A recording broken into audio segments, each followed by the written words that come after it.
Eu quero olhar para você, querido, e dizer o seguinte: por favor, se você nunca se interessou de estudar de maneira mais intensa acerca dos livros e das profecias bíblicas, este é o tempo. Nós não sabemos mais quanto tempo nós teremos neste mundo, nem quanto tempo a palavra de Deus estará disponível para nós. Então, enquanto a gente ainda tem a Bíblia nas mãos, enquanto a gente ainda não é proibido de seguir e ter uma fé, enquanto você pode ir a uma igreja livremente, enquanto muitas nações não podem mais, enquanto existem países expulsando missionários, enquanto se tem situações, infelizmente, de perseguição religiosa em vários lugares, nós podemos ter a plena convicção de que hoje Deus nos deixou a palavra de Deus aberta para que você possa estudar. Então, louvado seja Deus porque você decidiu fazer essa série conosco e que você continue conosco nessa série até o final, porque demonstra que você tem interesse de estudar os temas proféticos. E estes temas, amigos, eu garanto para você, se você entender, se você colocar em prática, mudará a tua vida em nome de Jesus. Amém?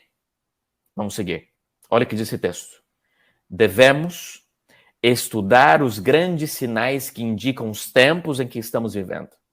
Os que se colocam sob a direção de Deus, para se pôr por ele guiados, compreenderão a constante corrente dos acontecimentos que ele ordenou. Precisamos ver na história o cumprimento da profecia, estudar as atuações da providência nos grandes movimentos reformatórios e compreender a progressão dos acontecimentos na arregimentação das nações para o conflito final da grande controvérsia, ou do grande conflito. Em outras palavras, o que ela está dizendo aqui é: vá para a Bíblia, vá para a história e veja, assim como Deus já fez, assim Deus fará. Na história, as coisas não mudam muito, elas se repetem. Então, muitas das coisas que nós estamos vendo hoje já aconteceram de maneira semelhante no passado. O próprio Jesus deixou claro, assim como foi nos dias de Noé, assim será também nos dias do fim dos tempos. Então, quer saber como serão os dias no fim do mundo? Olhe para a história de Noé, entenda a história de Noé. Quer saber mais sobre o que Deus deixou revelado sobre as profecias finais? Olhe para a palavra de Deus, observe na palavra de Deus as profecias bíblicas. E você não ficará no escuro baseado sobre este assunto. Agora, principalmente, o conselho de Deus é: estude especialmente os livros de Daniel e Apocalipse. Olha o conselho.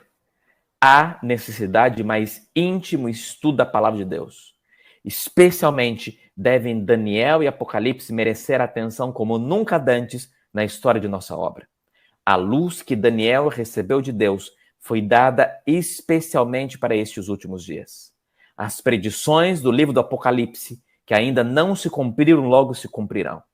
Esta profecia deve ser agora estudada com diligência pelo povo de Deus e compreendida claramente. Ela não encobre a verdade, ela nos previne com clareza, contando-nos o que haverá no futuro. As solenes mensagens que foram dadas em sua ordem no Apocalipse olha isso que eu vou ler para você. As solenes mensagens que foram dadas em sua ordem no Apocalipse devem ocupar o primeiro lugar no espírito do povo de Deus.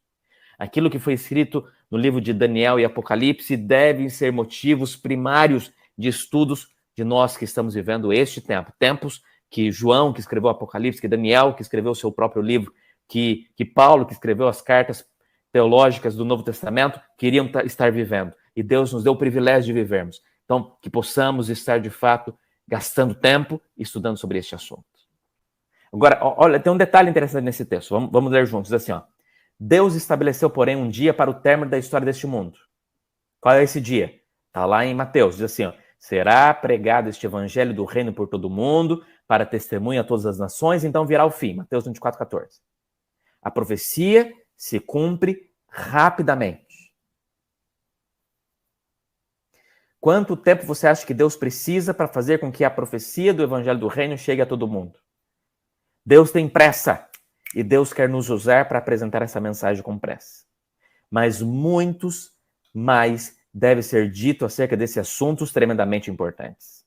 Perto está um dia em que será decidido para sempre o destino de toda a alma. Deve-se fazer um grande esforço para manter este assunto perante o povo. O solene fato de que o dia do Senhor virá repentina e inesperadamente deve ser mantido não só perante as pessoas do mundo, mas também diante de nossas próprias igrejas. Ninguém julgue estar isento do perigo de ser apanhado de surpresa. Vou repetir essa frase, porque essa frase me marcou bastante. Ninguém julgue estar isento do perigo de ser apanhado de surpresa. Não, a palavra de Deus nos deixou claro, e muitos poderão ser pegos de surpresa se hoje não levarem a sério as profecias bíblicas. Não permitais que a interpretação profética de pessoa alguma arrebate a convicção do conhecimento de ocorrências que revelam que este grande acontecimento está bem próximo. Há um tempo de angústia a sobrevir ao povo de Deus, mas não devemos manter isso constantemente diante dele. Incitá-lo para ter um tempo de angústia antecipado. Você não precisa viver o tempo de angústia agora. Você não precisa viver o tempo de angústia agora. Você precisa ter agora esperança e estar firme na fé. Haverá uma sacudidura entre o povo de Deus, sabemos disso. Vai chegar o tempo, e já chegou, em que o povo de Deus será sacudido. Mas isso não é a verdade presente a ser levada nas igrejas nesse momento. Ellen White estava dizendo para aquele tempo. Mas agora nós entendemos que este tempo de sacudidura já começou. E precisamos entender se nós estamos de fato preparados para viver aquilo que o Senhor reservou para nós neste tempo.